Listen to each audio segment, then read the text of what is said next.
Halo guys, welcome back to Jokteng RC Track. Hari ini kita bakal bahas settingan untuk di off-road Elceram Nitride untuk di off-road. Ini jadi kita pakai pasang Elceramnya di Schumacher L1R. Oke.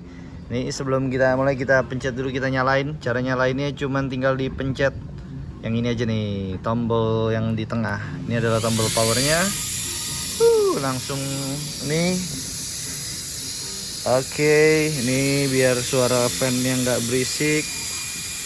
Saya cabut dulu fan-nya. Cet. Oke, kalau nggak berisik ya, nggak kedengeran nanti suaranya. Ini fan-nya doang. Nah gini, dari awal kita bisa lihat di baterainya ada 8,6 volt. Terus kemudian motornya 31 derajat Celcius dan ESC nya 28 derajat Celcius. Kenapa? Karena belum dimainin, masih ada gitu.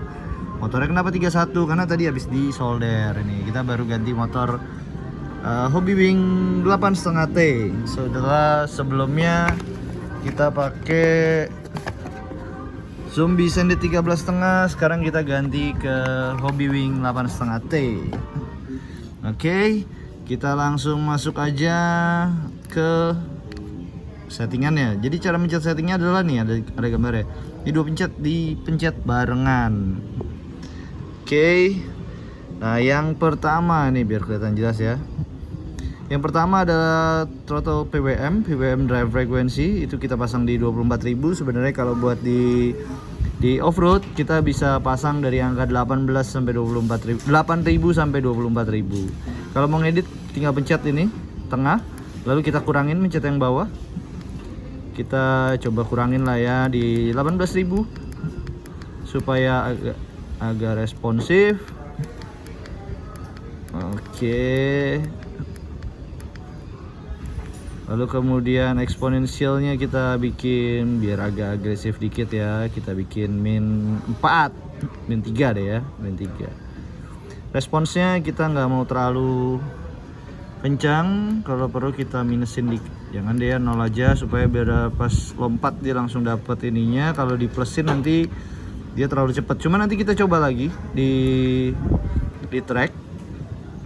Lalu kemudian brake-nya kita bikin minimum brake-nya di 20%, and then maximum brake force-nya pada saat kita push the brake itu ada di 90%. Lalu kemudian exponential braking-nya ini saya mau turunin. Saya nggak pengen dia minus, jadi saya maunya dia langsung bereaksi gitu. Drag brake-nya kita pasang di 19%. PWM-nya, brake frekuensinya kita pengen dia agak lebih spontan, kita pasang di 2000 aja, 2000 kHz. 2000. Parking brake kita nggak pakai. Oke, lalu kemudian reverse mode-nya on karena kita di off-road. Reverse activation-nya 5%, power reverse-nya kita kurangin biar nggak kenceng-kenceng banget mundur ya. Kita pasang di 40%. Nah, ini boost timing-nya kita mau dia start di sekitar nih agak bawah dikit lah, biar pas jumping langsung cut gitu ya. 10.000 sampai 25.000 kita pasang boost 5 derajat. Lalu dari 20 sampai 40.000 kebanyakan 8 aja. Oke.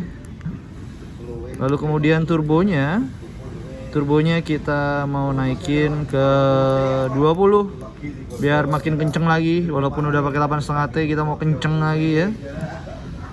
Terus delay-nya kita mau kurangin, saya mau kurangin jadi 0,05 second. Sorry, ini edit. Ramp up-nya kita mau, RPM up-nya kita mau 150 per second. Nah, turunnya supaya dia agak lebih ngerem, jadi kita bikin dia lebih besar daripada naiknya gitu, supaya ada initial braking force-nya gitu ya. Jadi kalau kita habis lepas gas, dia ada efek seperti mirip seperti drag brake. Jadi mobilnya nggak langsung ngeloyor.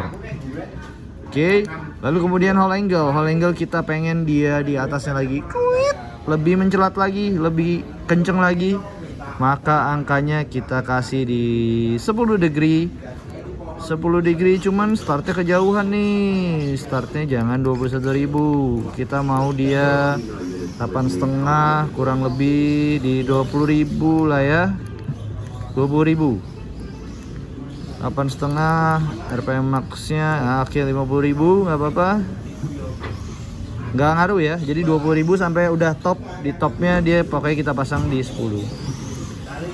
Drift kita nggak pakai buat drift, kita pakai buat bugi. Jadi kita nggak usah otak-atik. Di maintenance kita nggak pakai. Ini protectionnya 3,5 volt. Ini oke. Motor limitnya kita pasang. Ini jangan di 100 degree dong. Kalau 100 degree nanti kita terlalu pendek. Kita pasang di 125 derajat ya. 125 derajat.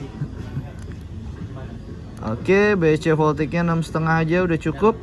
Kalibrasi kita sudah kalibrasi. Selesai. Oke. Kita balik ke menu utama. Inilah sudah balik nih, motornya jadi 30 ya. Kenapa? Karena udah turun nih, tadi habis disolder doang gitu ya. Oke. Inilah settingan singkat nitrit, LCLM nitrit buat di off-road. Yang mau dicontek silahkan dicontek. Nanti basic pemikirannya, basic algoritma dari setupnya semua sudah ada. Satu hal yang Mbak mau sampaikan dari LCLM nitrit ini adalah sebenarnya bawaan pabriknya aja kita nggak usah setting apa-apa aja, itu sudah benar-benar smooth banget. Itu yang benar-benar kita suka. Jadi keluar tikungan kita nggak usah capek-capek. Mobil melintir nggak ada di sini. ESC ini benar-benar bikin mobil kita jadi benar-benar smooth. Jadi karakternya benar-benar enak banget ya. Oke, itu aja dari Mimin. Thank you for watching. See you in the next video. Jangan lupa tinggalin like, komen. Kalau mau nanyain apapun tentang LCLM nitrit silahkan tulis di kolom komentar. Thank you for watching. Bye bye.